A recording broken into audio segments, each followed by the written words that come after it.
European Union-China relations have reached an inflection point. The European Commission President Ursula von der Leyen also told her Chinese counterpart, that is Xi Jinping, at a one-day summit in the Beijing.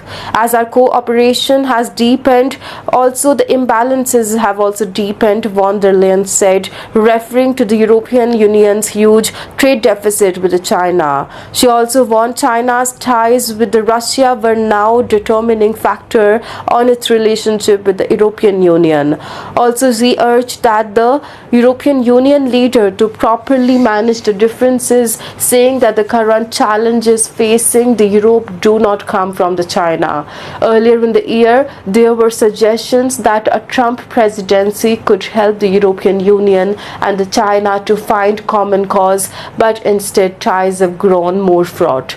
The European Union's 27 member states are grappling with a similar pressure to the China, not least the tariff imposed with the exports to the United States.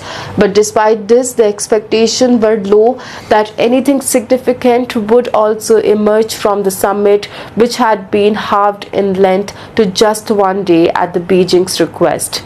During a meeting in the Beijing, the Great Hall of the People, the von der Leyen and the European Council President Antonio Costa called for the both sides to find the real situations. Also, it is vital for the China and the Europe to acknowledge and that our respective concerns should be tackled, von der Leyen said. The Xi has also called for the mutual trust with the European Union countries at the meeting, the state news agency Xinhua reported.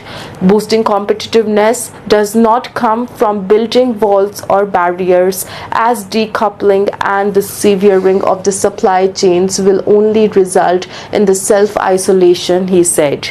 Last year, the European Union recorded a pound 305.8 billion, that is 360 billion trade deficit with China, a number that has doubled in the past 9 years. The European Union has criticized China for the industrial overcapacity and also imposed tariff on the Chinese electric vehicles. Rebalancing will also involve increasing market access for the European companies in China, reducing export controls and limiting the impact of the overcapacity, von der Leyen said. Also, China's foreign ministry said after the meeting that the Beijing was already ready to work with the relevant countries to enhance dialogue on the export controls. Von der Leyen and the Costa also said that they had pressed China to use its influence to persuade Russia to end its war in the Ukraine. How China continues to interact with the Putin's war will be a determining factor for our relations going forward, von der Leyen told a news conference at the end of the summit. Mood tense, if not frosty.